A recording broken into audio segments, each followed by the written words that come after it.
Nalo udaba lana abafana bakithi amaZulu ne-Chiefs asevela adla umzila we-Cape Town Spurs. Uzokhumbula i-Cape Town Spurs i-relegate-iwe kwi-National First Division. Uma uzokhumbula futhi ngesikhathi esela kwi-PSL i-Chiefs yake yafuna umdlalo kwi-Cape Town Spurs, kwagcina kushibilike i-professionalism kwe-Chiefs, yagcina isikhuluma nabazali balomdlali. I-Cape Town Spurs-ke yabe sivala umdlalo ukuthi angeze kwi-Chiefs engasafuni ukumdayisela ngalokho, isicasule lokho. Nakho-ke manje isi-relegate-iwe futhi relegate-wa kuphi kwi-NFD. Ibheke kuphi manje? Ibheke kwi-ABC Motsepe League. Njengoba isibheke ku-ABC Motsepe League ichaza ukuthi njengamanje ama-divisions a-recognized-wa yi-National Football League.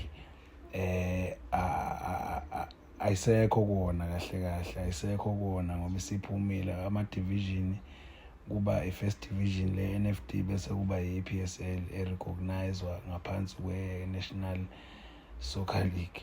So njengoba kunjalo-ke umthetho uthi abafana bengayi-aplayela okanye bengakufuna uku-terminate kwama-contracts. Mase lama-contracts e-terminate-iwe kuzobe sekuchaza ukuthi bona sebe-free, sebengama-free agent. Uma bengama-free agent bengasayinela noma yiliphi iqembu.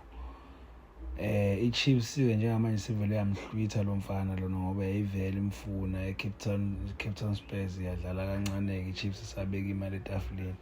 Njengamanje-ke ziwuklama ngenye indlela abafana bakithi, ziwushaya ngenye indlela, isihanjelwe phansi indaba. Umfana kuthiwa ubonakala e-Natural izolo, ubonakala naye uzakwabo futhi uLuke Batman.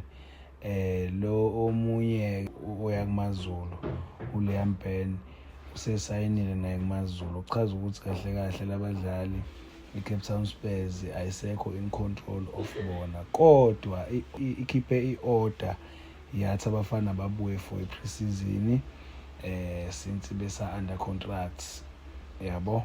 Engicabanga ukuthi-ke mhlampe abaka-alert ukuthi abafana sebewa-terminate ama-contracts okanye umthetho ubashiyile nabasazi.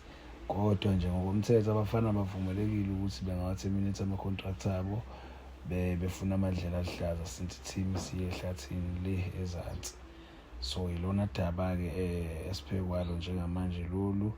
Abafana sebenga-announce noma yinini kwi-Chiefs laba ababili, nalo munye senga-announce noma yinini kumaZulu, ngoba akukho ukuphula umthetho okwenzekile. Iso ngeso.